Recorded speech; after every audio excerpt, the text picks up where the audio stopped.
Assalamualaikum warahmatullahi wabarakatuh. Halo semuanya teman-teman, selamat malam. Selamat datang kembali di channel kesayangan kita, channel Ilo Ekstrim, dan masih bersama saya Ilo dimanapun teman-teman berada. Semoga teman-teman selalu dalam keadaan sehat walafiat tanpa kekurangan satu apapun. Amin amin ya robbal alamin. Dan pada kesempatan yang baik ini saya akan membawakan satu kisah favorit kita semua, kisah Robert. Wow, kisah dari Om Ras ya, penulis asal Kalimantan Tengah. Tapi sebelum kita masuk ke dalam kisahnya, buat teman-teman mungkin yang belum subscribe channel Ilo Ekstrim, yuk bisa diklik dulu tombol subscribe. Jangan lupa lonceng notifikasinya juga dinyalakan agar teman-teman selalu mendapatkan notifikasi dari konten-konten yang akan kami upload selanjutnya. Untuk channel Ilo Ekstrim kami upload setiap hari teman-teman ya, setiap malam jam 7 malam waktu Indonesia bagian Barat. Oke, nggak pakai berlama-lama lagi.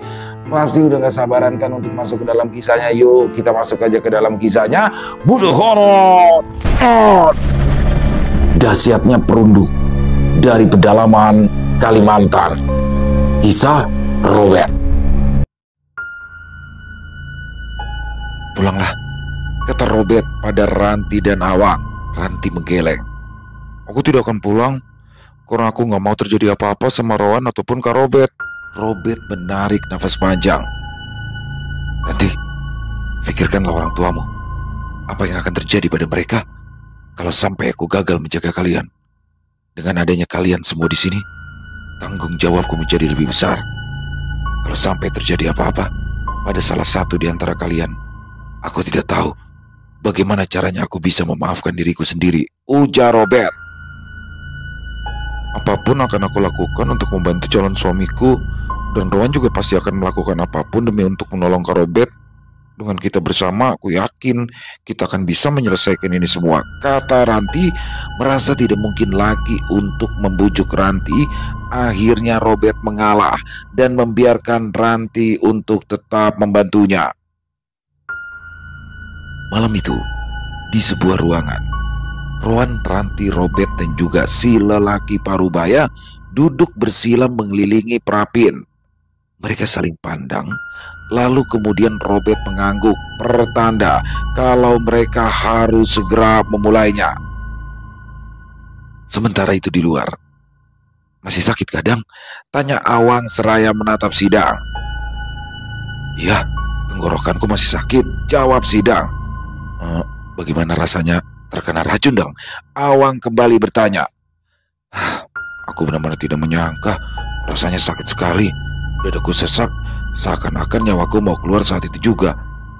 Sejak membantu Robert, aku merasa jadi semakin dekat dengan kematian, kata Sidang. Kalau begitu, apa kau menyesal, Dang? Tanya Awang pelan, suaranya nyaris tak terdengar.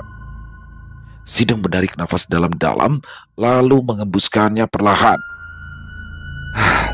Entahlah, kadang aku berpikir mungkin aku terlalu nekat ikut campur urusan Robert. Tapi di sisi lain, kalau aku sampai tidak ada, siapa yang akan disuruh-suruhnya? Dia itu memang kuat, tapi kadang ada beberapa hal yang tidak bisa dilakukan sendiri. Awang menghela nafas panjang, lalu menoleh ke arah Asni yang duduk bersandar pada dinding. Matanya menatap lurus ke depan. Cukup lama ia tak berkedip, sepertinya Asni sedang sibuk dengan lamunannya sendiri. Sementara itu di tempat Robert, suara tawa seseorang terdengar menggema, namun tak satu pun di antara mereka berempat yang bisa melihat sosok si pemilik suara tersebut. Apakah kau sudah menjadi sepengecut itu, Robert? Ujar suara itu menggema. Ya, aku memang pengecut, tapi setidaknya aku tidak bersembunyi sepertimu, ujar Robert. Matilah, Robert. Matilah, agar aku dan orang-orang yang kau anggap keluarga itu bisa hidup dengan tenang. Robert menghela nafas panjang, lalu kemudian ia mengangguk. Kalau begitu, keluar. Bunuh aku dengan tanganmu sendiri, ujar Robert menantang. Tiba-tiba saja sekelebat bayangan hitam muncul dari balik pepohonan. Robert perlahan maju. Apakah itu benar kau, Samuel? Tanya Robert dengan suara bergetar, tangannya mengepal. Suara tawa terdengar nyaring.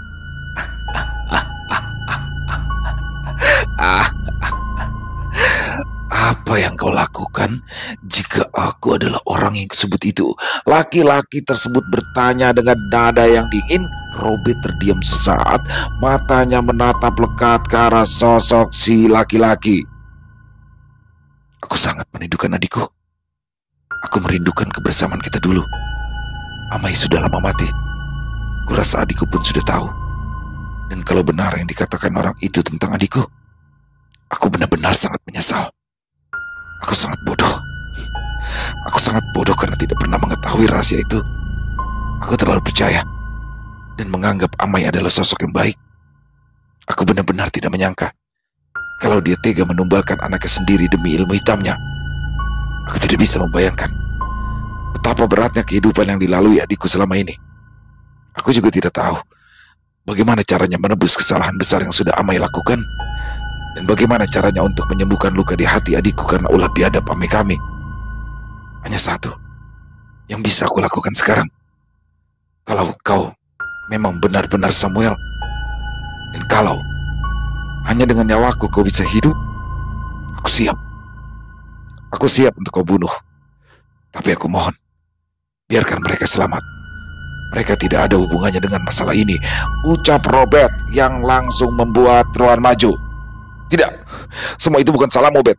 Kau sendiri tidak tahu apa-apa tentang masalah itu. Jadi untuk apa kau sampai menyerahkan nyawamu untuk menebus kesalahan yang bahkan bukan kau yang melakukan? Ujar Rowan emosi. Suara tawa dari sosok laki-laki itu kembali terdengar. Robert menatap Rowan. Meskipun bukan aku yang melakukannya, tapi bagaimanapun juga aku harus bertanggung jawaban, ucap Robert. Bet, kau itu korban, Bet. Kau itu korban kebohongan Amaimu, ujar Rowan. Rowan benar, Kak. Dalam masalah ini kakak adalah korban, kata Ranti yang sudah berdiri di samping Robert. Sudahlah, tidak perlu membahas hal yang tidak penting. Sekarang, mari akhiri ini semua dengan kematianmu. Buktikan kalau kau memang benar-benar ingin bertanggung jawab atas kesalahan laki-laki bangsat itu, ujar laki-laki tersebut yang secara tidak langsung dia sudah mengakui jika dirinya adalah Samuel. Beri aku waktu sebentar, ucap Robert, lalu ia memeluk Rowan dengan erat. Meskipun kita tidak sedarah, tapi aku sangat menyayangimu. Jaga dirimu baik-baik, Rowan. Berhentilah menjadi dukun. Hiduplah dengan layak. Bekerjalah dengan sungguh-sungguh. Dan jaga Meranti. Jangan sampai kalian berdua terpisah. Aku sangat menyayangi kalian. Kalian adalah adik-adikku. Pergi dari sini, ucap Robert seraya melepaskan pelukannya dari Rowan.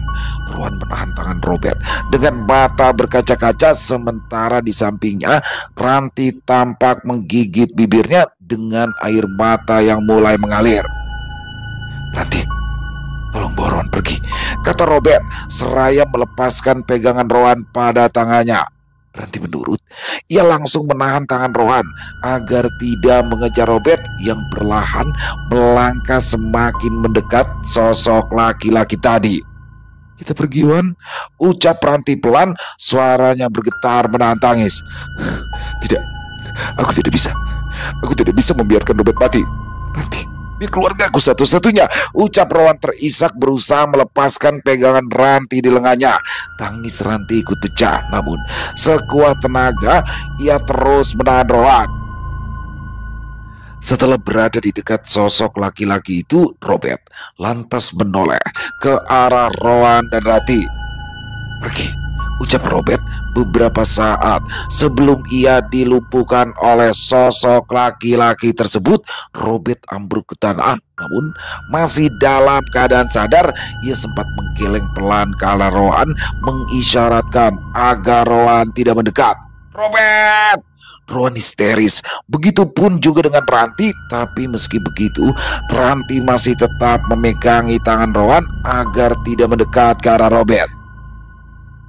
Si lelaki parubaya yang sedari tadi hanya diam lantas ikut menarik tubuh Rowan agar segera pergi meninggalkan tempat itu. Robert! Robert! Rowan berteriak histeris. Awang, Sidang, dan Asni yang mendengar teriakan Rowan itu langsung bangkit dan berlari ke arah suara. Terlihat di ruangan itu, Rowan menangis histeris sambil terus memanggil-manggil nama Robert dan mengguncang-guncang tubuh kakak angkatnya yang sudah dalam posisi telentang tersebut. Robert terlihat pucat dan tidak bergerak sama sekali. "Wan, Robert kenapa, Wan? Kenapa dia tidak bangun?" tanya Sidang panik, namun pertanyaan itu tidak dijawab oleh Rowan. "Nanti, apa yang terjadi?" tanya Awang mendekati adiknya yang juga sedang menangis itu. Ranti menggeleng pelan, tapi tak sepatah kata pun keluar dari mulutnya, hanya isak tangisnya yang terdengar semakin nyaring. Robert menyerahkan nyawanya untuk adiknya, agar adiknya itu bisa hidup dengan tenang, tanpa dibayang-bayangi dendam dan ketakutan. Dia tahu, tidak ada cara lain untuk menebus semua luka dan rasa sakit yang dirasakan adiknya, selain dengan memberikan nyawanya, kata si lelaki parubaya seraya beranjak.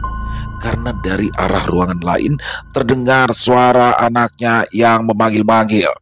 Awang terdiam, sementara Asni langsung terduduk lemas sambil menutup mulutnya dengan tangan. Jadi maksud kalian Robert sudah... Gumam Sidang tak percaya, namun ia tak mampu untuk melanjutkan kalimatnya. Suasana mendadak hening seketika, hanya isak tangis Rowan dan Ranti yang masih terdengar nyaring. "Apa yang harus kita lakukan sekarang?" tanya Awang memecah kesunyian. Saat itu sudah hampir 1 jam lebih mereka menangisi Robert. "Kita bawa pulang jasadnya, lalu kita urus pemakamannya sesuai dengan agamanya," kata Sidang dengan suara bergetar. Awang mengangguk. "Ya, betul Dang. Kalau begitu aku akan membereskan barang-barang bawaan kita dan berpamitan pada bapak itu," kata Awang seraya berjalan keluar dari ruangan tersebut. Asni mengikuti Awang guna membantu pemuda itu untuk membereskan barang-barang. Mata Asni tampak sembab karena menangisi Robert.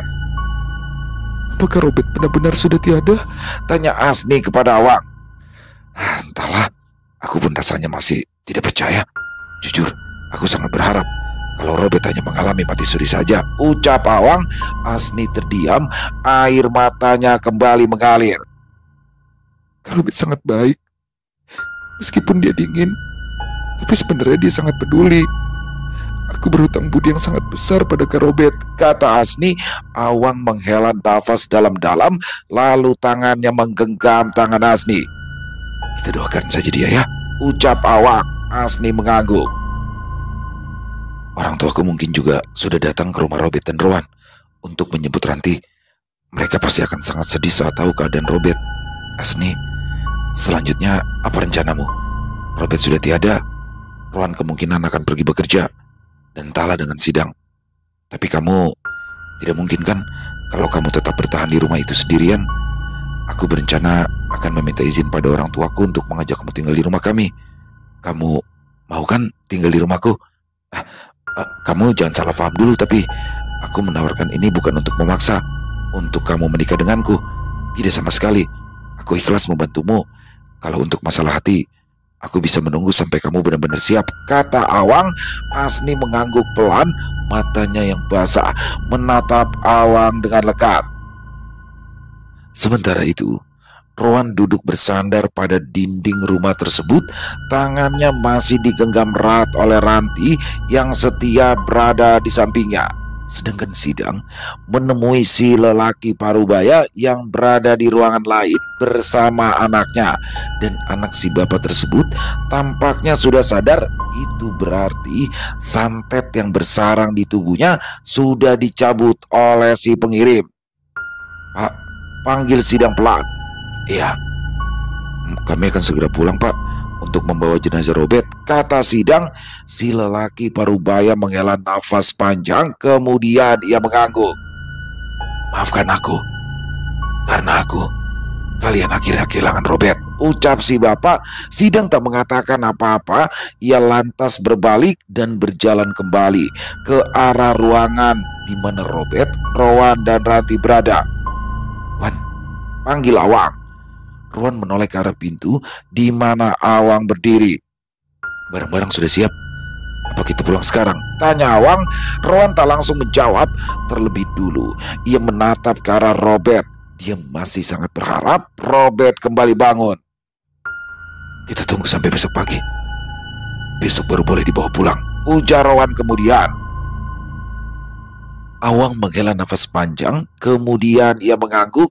Dia memaklumi kesedihan calon adik iparnya itu, dan ia pun juga tidak berhak untuk menolak. Ruangan kembali hening. Hanya suara nafas mereka yang terdengar. Tiba-tiba saja Ranti melihat dada Robert seperti bergerak pelan, seperti sedang bernafas. Rowan, panggil Ranti pada Rowan yang tampak melamun menatap kosong ke arah sudut langit-langit ruangan. Mendengar panggilan Ranti tersebut, Rowan lantas menoleh. Ada apa, Ti? Tanya Rowan. Aku melihat dada ke Robert bergerak, Wan. Kurasa dia bernafas, ujar Ranti yang langsung membuat Rowan memeriksa tubuh Robert. Dan benar saja, Rowan melihat dada Robert kembali bergerak teratur meskipun sangat pelan. Sideng dan Awang yang berada di ruangan itu juga langsung ikut mendekat. Awang menempelkan jari telunjuknya pada hidung Robert, dan benar saja ia merasakan embusan nafas yang hangat di jarinya. Ya, benar, Robert bernafas lagi, ujar Awang dengan mata melotot, bibirnya tampak tersenyum. Rowan lantas mendekatkan mulutnya ke telinga Robert, lalu memanggil nama Robert beberapa kali di telinga lelaki itu. Tidak berapa lama kemudian, mata Robert mulai terbuka perlahan. Disitulah Rowan kembali menangis sesenggukan. Kenapa kau menangis? Tanya Robert pelan, lalu menatap satu persatu orang-orang yang mengelilinginya. Kemudian ia tersenyum. Wah, syukurlah, Bet, kau hidup lagi.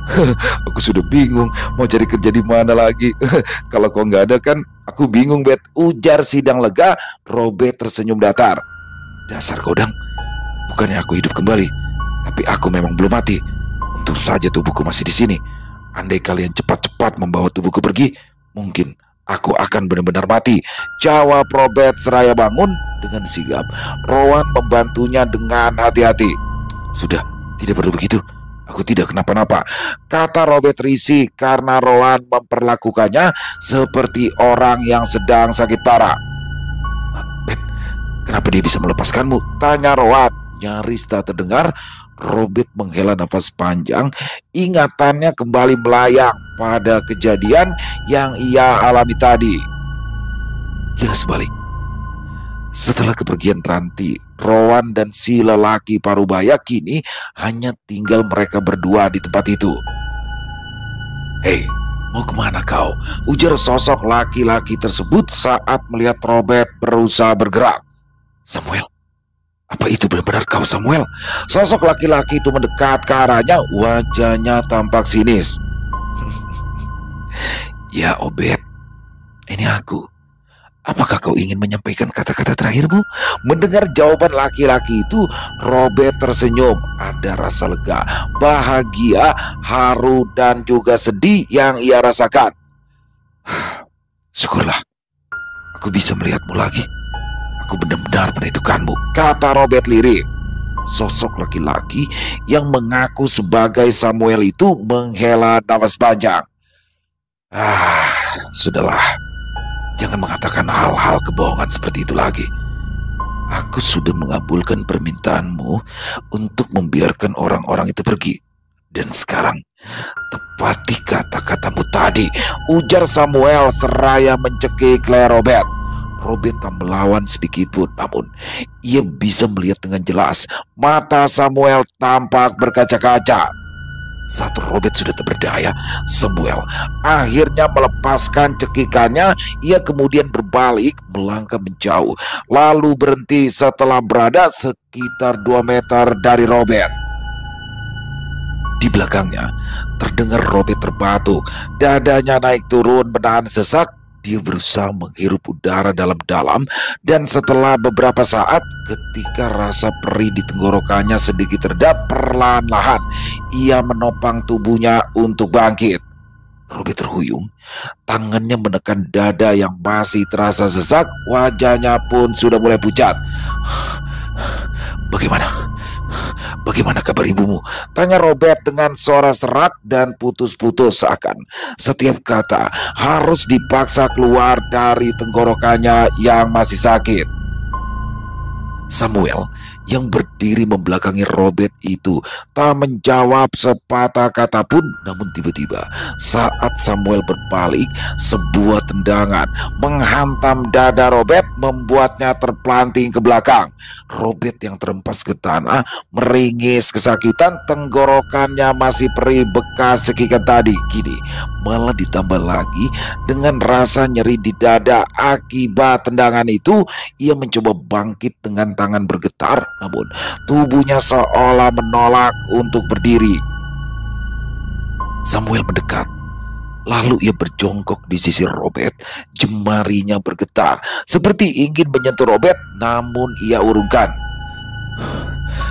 Robert, kau tahu, aku ingin membencimu seumur hidupku. Aku ingin menghapus semua kenangan itu, tapi ternyata melihatmu pasrah seperti ini. Samuel terdiam, matanya mulai berkaca-kaca. Samuel mendudukkan kepala, berusaha menyembunyikan matanya yang mulai berair. Nafasnya juga terdengar berat, seolah setiap tarikan dan hembusan nafasnya adalah usaha untuk tetap bertahan hidup sambil menahan beban yang sangat menyesakan dada. Aku tidak sanggup, ucapnya melanjutkan kalimat yang tadi terputus. Robert menatap lekat pada Samuel. Aku menyayangimu, adikku. Apapun akan aku lakukan, asal kau bisa hidup tenang dan bahagia. Sudah sewajarnya. Sebagai kakak, aku bertanggung jawab untuk kebahagiaanmu, ucap Robert. Samuel menatap balik pada Robert. Benarkah? Benarkah aku akan tenang setelah membunuhmu? Sementara kau tidak tahu apa-apa. Benar kata teman-temanmu. Kau juga korban, Bet. Sama sepertiku, kata Samuel mulai melunak. Robert terdiam. Ia tak bisa mengatakan apa-apa. Samuel mengusap wajahnya dengan kasar, seperti sedang berusaha menghapus air mata sekaligus amarah yang bercampur aduk di dalam hatinya. Samuel berdiri dan berjalan sedikit menjauh. Aku benci diriku sendiri, Bet. Suaranya pecah. Aku benci, Bet, karena masih saja ada bagian kecil dalam diriku yang ingin kau tetap hidup, Bet. Lanjutnya, kini nadanya terdengar penuh emosi. Robert menunduk, dadanya masih naik turun. Ia ingin sekali mendekat, ingin memeluk adiknya, namun tubuhnya nyaris tak sanggup lagi untuk digerakkan. Sam, hanya satu kata itu yang sanggup keluar dari bibirnya yang bergetar. Samuel menoleh dengan cepat. Matanya yang memerah terlihat menakutkan. Jangan pernah panggil aku seperti itu, bentaknya. Tapi di ujung suaranya terdengar bergetar. Samuel kembali mendekat ke arah Robert. Ia menutup mata sejenak, menarik nafas panjang, lalu menunduk di hadapan Robert. Kalau saja sejak awal aku bisa memilih, mungkin semuanya tidak akan begini, gumamnya pelan. Robert masih terdiam. Hanya sorot matanya yang menatap Samuel dengan penuh penyesalan, seolah ingin berkata banyak hal, tapi tak ada satupun kata yang sanggup keluar dari mulutnya. Samuel pun kembali bersuara. Katakan padaku, Bet, kalau kau berada di posisiku, apa kau juga akan melakukan hal yang sama sepertiku? Ya, aku pasti akan melakukan hal yang sama. Kesalahan Amai memang tidak bisa dimaafkan. Aku pun kini jadi sangat membencinya. Aku tahu, aku tidak pantas meminta maaf padamu. Tapi andaikan aku tahu apa yang dilakukan Amai terhadapmu, maka aku tidak akan tinggal diam, Sam, jawab Robert. Samuel menghela nafas panjang. Tapi semua sudah terlambat. Aku tidak akan pernah bisa hidup normal lagi seperti orang-orang, gumamnya pelan. Robert menelan ludahnya. Tenggorokan dan dadanya masih terasa sakit akibat cekikan dan tendangan Samuel tadi. Apa kau sudah menyerahkan dirimu pada iblis itu? Robert bertanya dengan hati-hati. Apa aku punya pilihan selain itu? Ibuku menderita dan aku harus tetap hidup untuk menjaganya. Aku tidak punya pilihan selain menghamba pada yang terkuat. Dan itu aku lakukan hanya agar aku bisa hidup. Kau tahu, Bet, aku tidak pernah meminta untuk dilahirkan ke dunia ini. Tapi kenapa harus aku yang menanggung semuanya sendirian? Andai aku bisa memilih, aku pun tidak ingin menjadi seperti ini. Kalimat Samuel terhenti. Ia mengusap kasar air mata yang terus menetes. Mendengar itu, Robert memaksa bangun. Tubuhnya terhuyung mendekat ke arah Samuel. Setelah berada tepat di hadapan sang adik, Robert lantas memeluk erat tubuh Samuel. Tangis mereka berdua langsung pecah. Aku minta maaf. Aku benar-benar minta maaf, ucap Robert di sela isak tangisnya. Perlahan-lahan tangan Samuel terangkat dan balas memeluk Robert dengan erat. Cukup lama kedua kakak beradik itu berpelukan sambil menangis. Lalu setelah tangis keduanya reda, mereka pun saling melepaskan pelukannya. Aku minta maaf padamu, Bet. Maaf karena sudah menyakitimu. Maaf karena pernah melihatmu sebagai musuh. Padahal jauh di dalam lubuk hatiku, aku tidak pernah benar-benar bisa membenci saudaraku. Robert mengangguk, bibirnya tersenyum. Aku tidak menyangka adikku yang kecil dulu bisa menjadi seorang lelaki gagah, tampan dan juga tinggi seperti ini. Tapi ngomong-ngomong, tadi tendanganmu sakit sekali, ujar Robert sambil tertawa kecil berusaha mencairkan suasana. Samuel ikut tersenyum lalu mengusap dada Robert. Tendangan itu penuh dengan tenaga dalam. Seharusnya tadi kau menghindar saja. Sekarang, pulanglah. Kembali ke tubuhmu sebelum tubuhmu dikubur oleh teman-temanmu tadi, kata Samuel lagi. Di mana aku bisa bertemu denganmu lagi, Sam? Tanya Robert. Aku akan memberitahumu nanti. Sekarang pergilah, jawab Samuel. Robert pun mengangguk. Aku tunggu, Dek, ujar Robert. Rowan dan Ranti saling berpandangan satu sama lain setelah mendengar cerita Robert.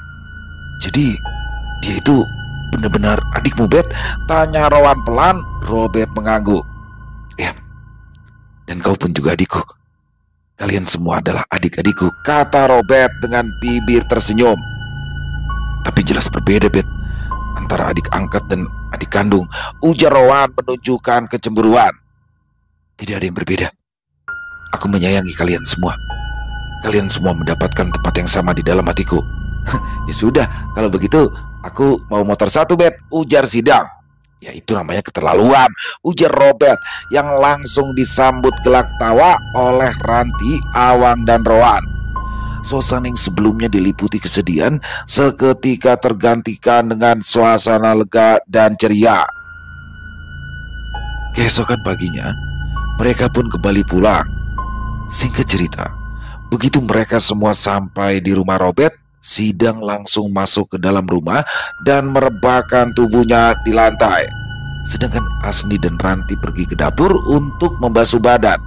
Sementara Robert, Awang, dan juga Rowan duduk di teras rumah sambil membahas hal-hal yang baru saja mereka alami serta rencana untuk kedepannya. Aku lihat kau selalu mendekati Asni setiap ada kesempatan, ujar Robert dengan nada serius seraya menatap Awang. Ya namanya juga usaha, Bet. Wajar kan? Jawab Awang. Ya, itu wajar. Aku malah sangat mendukung kau dan Asni. Tapi ingat, jangan dipermainkan, kata Robert. Awang tersenyum lalu mengangguk. Ya justru karena aku serius, aku terus berusaha mendekatinya. Dan aku juga berencana untuk mengajaknya tinggal di rumahku. Di sana kan ada Ranti, ada orang tuaku juga, jadi tidak akan menimbulkan fitnah, kata Awang. Robert mengangguk setuju. Ya, kurasa kau benar. Aku setuju. Di sini, walaupun kami sudah menjadi saudara angkat, tetap saja rasanya tidak enak. Karena aku, Rowan, dan Sidang kan laki-laki. Cuma Asni sendirian perempuannya. Kau fahamlah bagaimana cuitan orang-orang? Ujar Robert. Itu ada mama sama abah, Wang, kata Rowan seraya menunjuk ke arah jalan setapak di mana Rustam dan Nia datang. Ya, katanya memang mau menyusul Ranti, jawab Awang. Mama dan abah khawatir sama kalian. Pamit cuma sehari. Lalu katanya kemarin mau langsung pulang setelah benih ganti. Tapi sampai hari ini tidak pulang-pulang juga, ujar Nia pada Awang setelah mereka berada di teras rumah tersebut. Awang tersenyum. Panjang ceritanya, Bah, jawab Awang. Tapi kalian semua baik-baik saja kan? Tanya Rustam. Mereka kompak mengangguk. Syukurlah kalau begitu. Nah, berhubung kami juga sudah sampai di sini, sekalian saja Abah mau tanya sama kamu, Rowan. Kamu itu mau bagaimana sama Meranti? Ujar Rustam. Namun belum sempat Rowan menjawab, Awang terlebih dulu berbicara. Ia tidak ingin ada kesalahpahaman antara orang tuanya dan juga Rowan. Jadi di situ Awang menjelaskan alasan Rowan yang selama ini terkesan menunda-nunda pernikahannya dengan Ranti. Apa begitu benar, Rowan? Tanya Rustam. Benar, Bah. Rustam menghela nafas panjang, lalu kemudian ia mengangguk. Tapi kali ini, kalau sampai tidak jadi, aku akan nikahkan Ranti dengan orang lain, ujar Rustam seraya menatap Rowan. Rowan menelan ludahnya. Ia terdiam, tak berani berkata apa-apa. Bercanda, kata Rustam kemudian, yang langsung membuat suasana tegang tadi kembali mencair. Abah, hampir saja saya jantungan, kata Rowan. Tapi jangan lama-lama ya. Aku ini sudah semakin tua. Impianku saat ini hanyalah untuk menjadi wali nikah Ranti, Rowan, ujar Rustam. Siap, Bah, jawab Rowan. Ia lalu menatap Robert. Bet, ini aku ingin menghubungi Pak Rasid, Bet. Nanti kau yang bicara ya. Katakan saja aku sudah siap berangkat kerja kapanpun, kata Rowan. Robert mengangguk, bibirnya sedikit tersenyum. Dan hari itu juga, di depan orang tua Ranti dan semuanya, Rowan menghubungi Pak Rasid. Baiklah, kau siap-siap saja ya. Lusa akan kujemput, kata Pak Rasid dari seberang telepon sana. Baik, Pak, terima kasih, Pak, ucap Rowan. Yes, ujar Rowan setelah telepon ditutup. Di malam harinya, setelah makan malam bersama, Robert, Rowan, Awang, Rustam, Nia, Asni, Ranti, dan juga Sidang duduk di ruang tamu berkumpul sambil mengobrol kesana kemari. Bah, Ma, panggil Awang pada orang tuanya yang saat itu sedang menertawakan cerita lucu dari Sidang. Ada apa, Wang? Tanya Rustam. Bah, Ma, setelah ini boleh tidak kalau Asni ikut tinggal di rumah kita? Tanya Awang. Tawa orang tuanya terhenti seketika, lalu mereka saling berpandangan. Abah sih tidak menolak, Wang. Tapi kan kamu tahu sendiri di kampung kita itu seperti apa. Abah hanya takut apa yang menimpa Rowan dan Ranti terulang pada kalian berdua. Kalau memang kalian sama-sama setuju, ya sebaiknya kalian menikah saja. Kan tabunganmu juga sudah cukup, kata Rustam yang memang sudah mengetahui kalau putranya itu menyukai Asni. Asni tertunduk. Bagaimana, Nak Asni? Tanya Nia. Asni meremas tangannya sendiri. Ia gugup dan juga bingung dengan pertanyaan mendadak seperti itu. Saya mau, jawab Asni pelan dan terbata-bata. Awang yang tak menyangka dengan jawaban dari Asni langsung kaget. Matanya melotot, mulutnya pun juga sedikit terbuka. Kamu serius kan? Tanya Awang masih tak percaya. Asni mengangguk dengan malu-malu, berbeda dengan Awang yang langsung tertawa nyaring. Kamu dengar itu, Ranti? Akhirnya aku tidak kena palangkahan.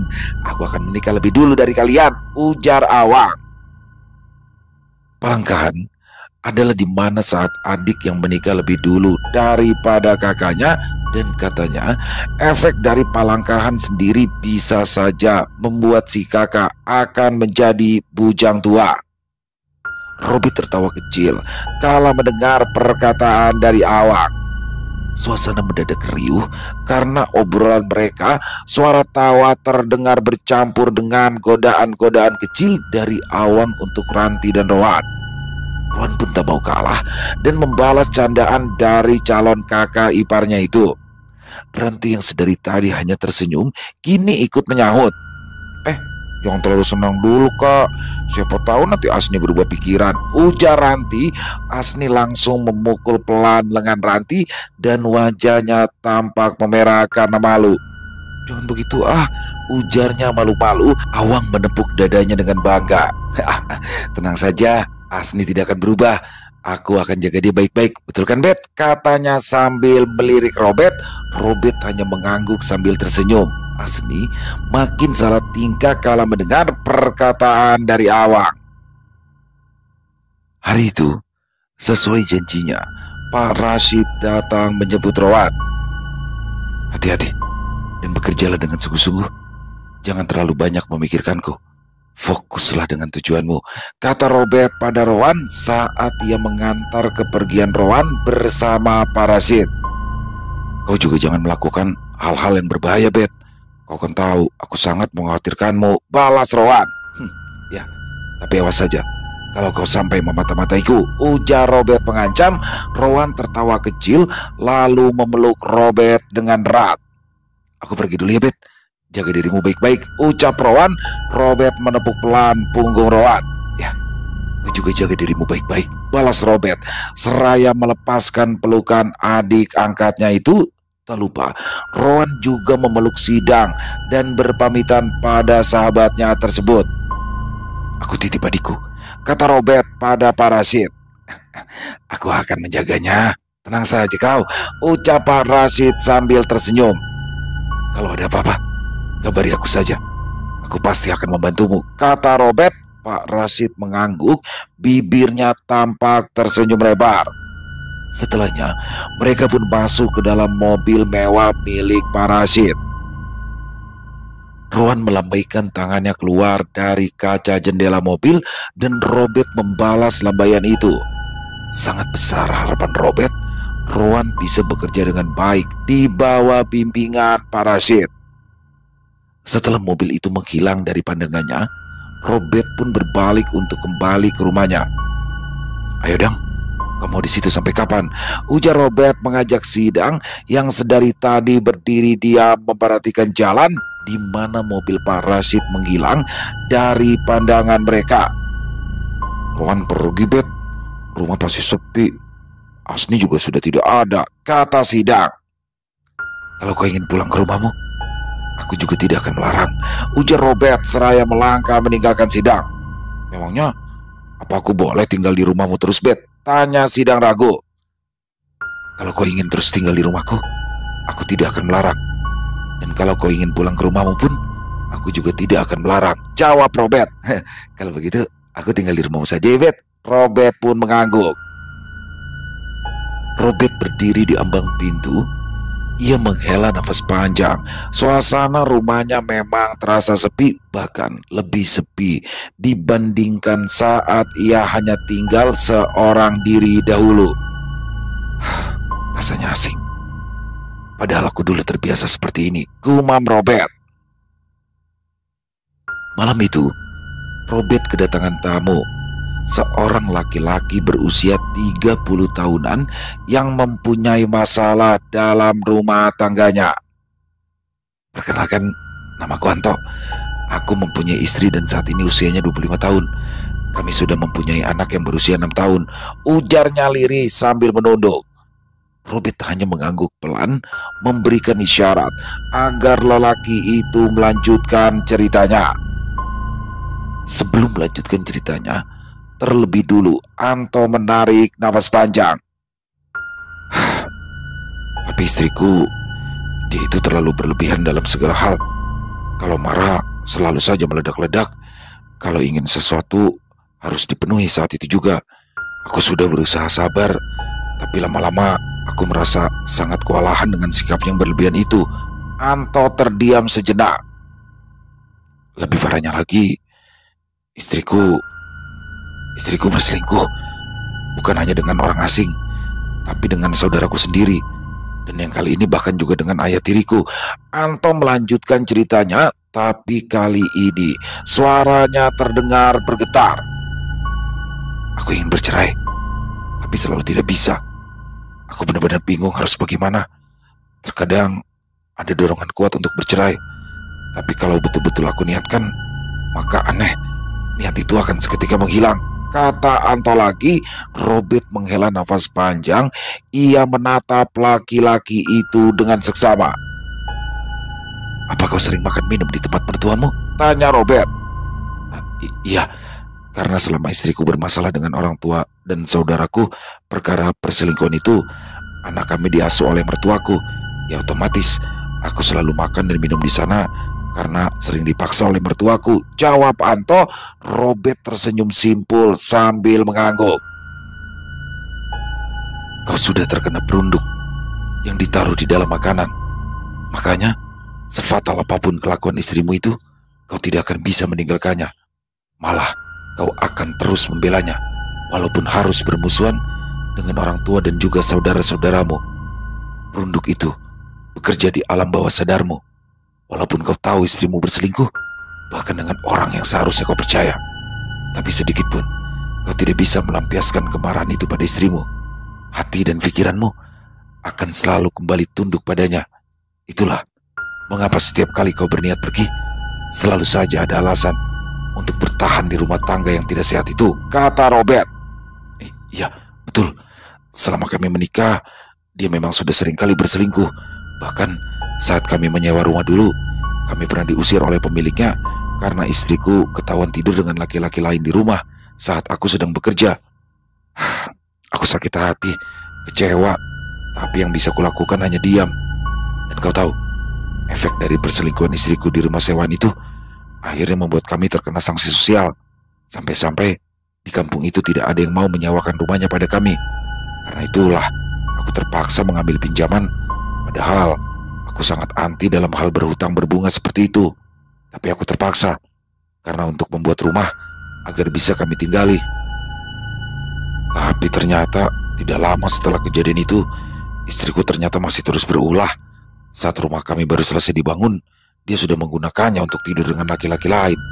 Dia tidur gonta-ganti dengan laki-laki lain, bahkan di rumah yang aku bangun. Bayangkan saja. Tapi entah kenapa aku masih terus bertahan dengannya, kata Anto lagi. Secinta-cintanya seseorang dengan pasangan, tapi kalau pasangannya sudah berselingkuh, pasti akan sulit untuk memaafkannya. Apalagi ini, bukan cuma sekali dua kali, tapi sudah sering kali. Dan kau tetap memilih bertahan. Asal kau tahu, selingkuh itu penyakit, tidak ada obatnya. Dan kalaupun itu berhenti, itu hanya untuk sementara. Karena jika ada kesempatan lagi, maka dia pasti akan melakukannya, ujar Robert. Iya, kau benar. Lalu, apakah menurutmu aku masih bisa diselamatkan? Tanya Anto. Robert mengangguk. Kau tunggu di sini sebentar, kata Robert. Lalu kemudian ia beranjak dan berjalan ke arah ruangan ritualnya. Sekitar 10 menitan menunggu, akhirnya Robert kembali keluar. Ia membawa segelas air. Minumlah, air itu sudah kuisi mantra. Tubuhmu pasti akan menolak air itu, tapi kau harus tetap meminumnya sampai habis, ujar Robert. Anto menyambut gelas itu dengan tangan yang sedikit gemetar. Perlahan-lahan ia mendekatkan pinggir gelas itu ke mulutnya. Tiba-tiba secara refleks ia menjauhkan gelas itu. Airnya bau bangkai, ujar Anto menolak. Robert memejamkan matanya. Ia menghela nafas panjang. Air itu air bersih, dari air mineral botolan. Bau busuk itu hanyalah perasaanmu. Tapi aku tidak sanggup, kata Anto lagi. Sidang, tolong ambilkan air mineral dan 1 gelas kosong yang khusus untuk Muslim, kata Robert menyuruh Sidang yang sedang rebahan sambil memainkan jarinya. Tanpa disuruh 2 kali, Sidang pun beranjak. Tidak lama kemudian, ia kembali dengan membawa sebotol air yang masih disegel dan juga sebuah gelas kosong. Ini Bet, kata Sidang seraya meletakkan gelas dan botol air mineral tersebut ke lantai. Buka dan cium baunya, ujar Robert menyuruh Anto. Anto menurut, tapi tentu saja air dan gelas itu tidak berbau sama sekali. Sekarang tuang air itu ke dalam gelas, ujar Robert lagi. Anto pun kembali menurut. Setelahnya, barulah Robert memejamkan mata dan mulutnya mulai berkawat kamit. Sekitar 5 menitan berlalu. Robert akhirnya membuka mata. Ia lalu mengulurkan tangannya ke gelas, namun ia hanya menempelkan ujung jarinya pada sisi samping gelas di bagian luar, sama sekali tidak menyentuh air itu, apalagi permukaan mulut gelas tersebut. Sekarang, cobalah minum lagi, ucapnya tenang. Anto meraih gelas itu, namun ia kembali menjauhkan gelas berisi air tersebut dari mulutnya. Wah, kali ini baunya benar-benar bau bangkai. Bau sekali. Aku tidak sanggup. Aku benar-benar tidak sanggup, ujar Anto seraya meletakkan gelasnya ke lantai. Kau sendiri yang membuka segel air itu, dan kau sendiri juga yang sudah memastikan baunya, kan? Ujar Robert. Ya, iya benar. Tapi setelah kau mantrai tadi, bau busuk itu muncul lagi. Robert menghela nafas panjang. Lawan. Tadi sudah kubilang, tubuhmu pasti akan menolak air itu. Tapi meskipun begitu, kau harus tetap meminumnya. Itu pun juga kalau kau ingin lepas dari pengaruh perunduknya, ujar Robert. Anto menghela nafas panjang sebelum akhirnya ia meraih kembali gelas yang tadi ia letakkan di atas lantai. Sebelum meminum air itu, terlebih dulu ia menutup hidungnya dengan tangan, lalu dengan mata terpejam ia meminum air itu sampai benar-benar habis. Tapi tidak berselang lama, tiba-tiba Anto merasakan mual yang sangat hebat yang langsung membuatnya berlari keluar rumah. Begitu sampai di teras, Anto memuntahkan semua isi perutnya. Tubuhnya gemetar, perutnya terasa seperti diaduk-aduk dari dalam. Ia berpegangan pada tiang teras, kemudian bersandar sebentar sebelum kembali memuntahkan isi perutnya. Suara muntahannya terdengar dengan keras, bercampur dengan nafas tersengal yang keluar dari mulutnya. Beberapa kali ia coba menarik nafas dalam-dalam, namun rasa mual itu tidak kunjung reda. Keringat dingin bercucuran membasahi wajah Anto yang sudah tampak pucat. Sementara di dalam rumah, Robert masih duduk dengan tenang, seolah apa yang terjadi pada Anto adalah hal yang biasa. Bet, muntah terus dia, Bet. Kasihan dia, Bet, kata Sidang. Robert hanya melirik sekilas ke arah Sidang, lalu kembali mengalihkan pandangannya ke arah lain. Biarkan saja dulu. Tubuhnya sedang berusaha mengeluarkan efek dari perunduk itu, jawab Robert dengan suara tenang. Sidang yang duduk tak jauh darinya tampak gelisah. Dia menatap ke arah pintu, mendengar dengan jelas suara Anto yang terus muntah di luar rumah. Bet, tapi suaranya itu, Bet, seperti orang hampir sekarat, Bet, gumam Sidang yang wajahnya tampak menegang. Robert tidak mengatakan apa-apa. Setelah beberapa saat terus muntah, akhirnya Anto mulai merasa lega perlahan-lahan. Rasa mualnya pun menghilang, dan karena lemas setelah muntah, Anto merebahkan tubuhnya telentang di teras rumah Robert. Selesai. Oh, luar biasa. Aduh, Robert bikin deg-degan aja nih Om Ras nih. Kirain beneran selesai itu Robert. Aduh, udah sedih banget. Asli sedih banget ya. Di awalnya tuh dapet banget. Bisa aja nih Om Ras asli. Udah sedih banget. Bagaimana Rowan ya. Udah gak tega. Dan Ranti juga yang lain. Apalagi Sidang tuh. Bingung Sidang ya kan. Tapi akhirnya di sini Robert ternyata hidup kembali.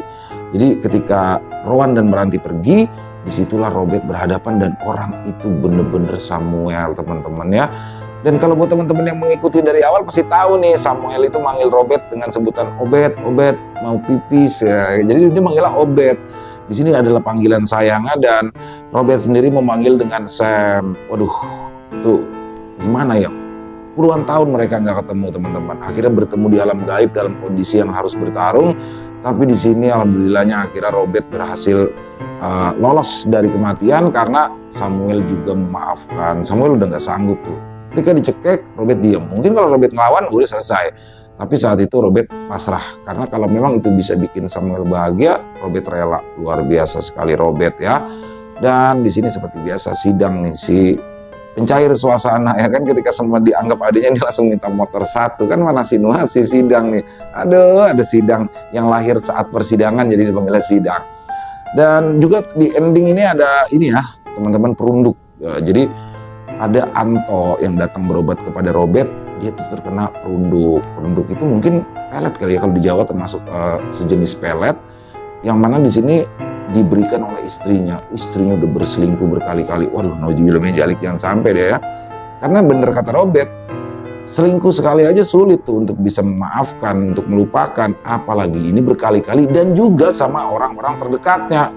Parah banget, parah banget. Sama adiknya, sama ayah tirinya dan lain-lain, bahkan di rumahnya yang baru dibangun. Parah. Dan akhirnya berhasil dilunturkan perunduk itu oleh air mantra yang diberikan Robert. Luar biasa, keren, pakai banget Om Ras.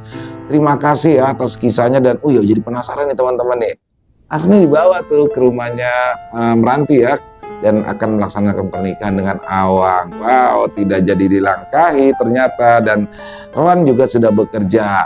Terima kasih Om Ras, ditunggu lagi ya untuk kisah Robert selanjutnya, jangan pakai lama, dan semoga kisah barusan bisa menghibur teman-teman semua, para penikmat pecinta horor misteri, lebih khususnya lagi kepada para subscriber dari channel Ilo Ekstrim.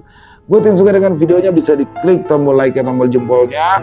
Buat yang punya komentar silakan bisa menuliskan di dalam kolom komentar. Di akhir kata, saya Ilo mengucapkan permohonan maaf apabila mungkin dalam pembawaan kisahnya barusan ada kata-kata saya yang salah ataupun ada kata-kata saya mungkin yang kurang berkenan. Saya mohon dibukakan pintu maaf yang seluas-luasnya. Sampai berjumpa lagi di konten-konten kami selanjutnya yang pasti tidak kalah ngerinya, yang pasti tidak kalah seramnya. Masih bersama saya Ilo di channel Ilo Ekstrim. Salam sehat, sukses selalu untuk kita semua. Wassalamualaikum warahmatullahi wabarakatuh.